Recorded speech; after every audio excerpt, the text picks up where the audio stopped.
Hi everyone! Thanks for being with me today, and thanks for going on this photo journey as well. Photos have always been very important to me since I was a little girl. One of my favorite things is to look at old photos that my mom has saved. She was really into home movies. We have the VHS tapes converted to DVD. Those memories and those stories, they really are like these treasures. And it's important for me to leave that same treasure behind for my children and the generations to come. And that's where I find my passion and my love for everything photo. And when I learned about the photographic processing, the photographic printing, which is a darkroom process that we don't use any ink. And I realized the archivalness of it versus something that's quick, printing from home. That's where PersonikityPrints.com was founded. And that was the passion behind me starting this business. So I appreciate you all of your loyalty for over all the years and all of your support. It means a lot, so thank you. So today we're gonna talk about all these photos that we have on our phone and or our device. What do we do with those? Right now I have over 7,000 pictures in my phone, and that's just from this year, I believe. I'd encourage you to look at your camera roll. How many do you have on there? And what would happen if you lost this device today?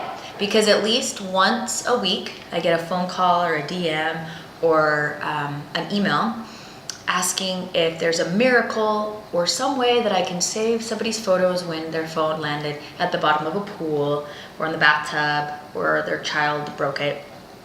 And sadly, my answer is, sorry, you're out of luck. So backing up your photos is so important. If your phone's stolen, they're gone. First of all, if you've read any of the blog posts about Facebook is not photo storage, you'll realize and you'll see how you can actually take a printed photo, even if it's a little wallet, and scan it into a high-res digital file and then print it big. So there's a lot more you can actually do with a printed photo than you can with a digital photo that's been compressed or corrupted. So for special moments or pictures that you want to keep forever, I would always recommend printing them, at least a small size. But for this week, we're just talking about backing up and storage and a little bit of organization. There's dozens of online cloud-based storage companies. What's a cloud?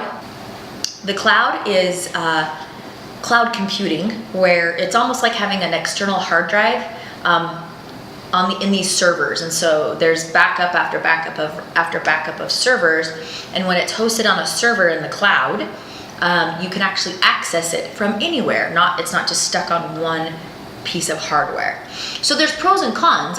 When you have photos in the cloud, like for me, example, I use Dropbox. Is Dropbox better than iCloud? Is it better than Google? No, it's just what I started with. But I can access my Dropbox pictures from any phone, from any device, from any computer, anywhere, and I can share them, and they stay organized for me because of metadata.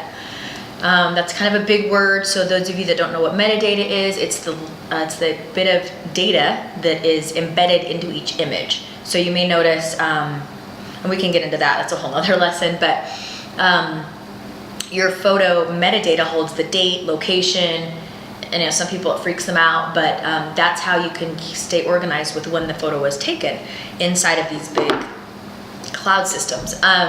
Because we're taking thousands of photos, and over the next 20, 30, 40 years, we're gonna have so many pictures. What do we do with them all, and how do we find them?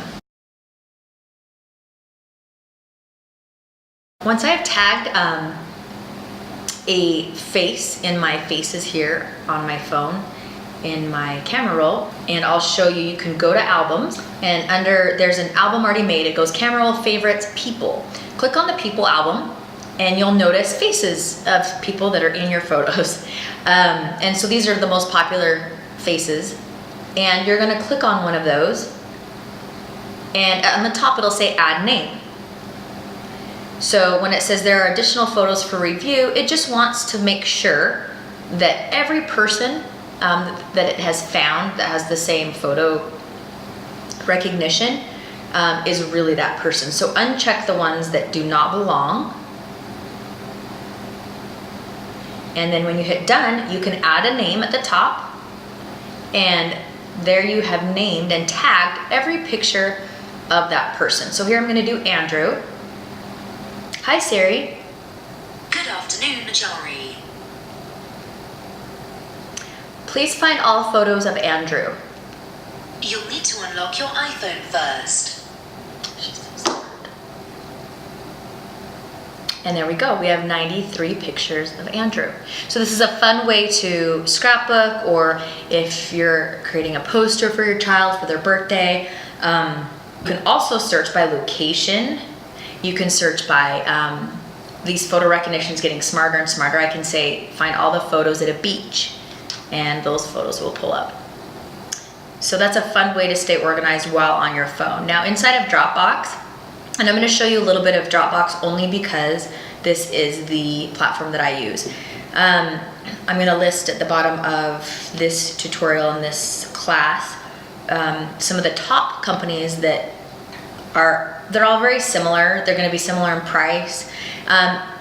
You're going to, at the end of the day, we're going to have to bite the bullet and you're going to have to pay for cloud service. It's just what it is. I know there's some people that are trying to find, you get like 5 gigabytes free here and there, but when you have photos over here and over here and over here, they're everywhere, and then it'll become more chaotic for you. You're just gonna have to pay for some storage. Think of it like this: in the film days, we had to buy a roll of film, then we had to drive to the store and develop that roll of film, and then we had our negatives and 4x6s, and then we would pick a 4x6 that turned out, because half of mine didn't, and then we would order an 8x10 or a 5x7 from that. And look at all the time and money that was spent in film days and developing. You don't know where to start. You have so many photos, you don't even know where to start. Just start now. Start backing them up and start doing something with them. We'll talk more about that next week. Okay, so here is what my phone looks like when I open up the Dropbox app. I have it set to auto backup when I'm connected to Wi-Fi, and when I open up the app. So you can change your settings and have it back it up whenever you'd like, and it's just automatically doing that for me now. And then also I have it synced to my desktop. I can see what's being added at the same time.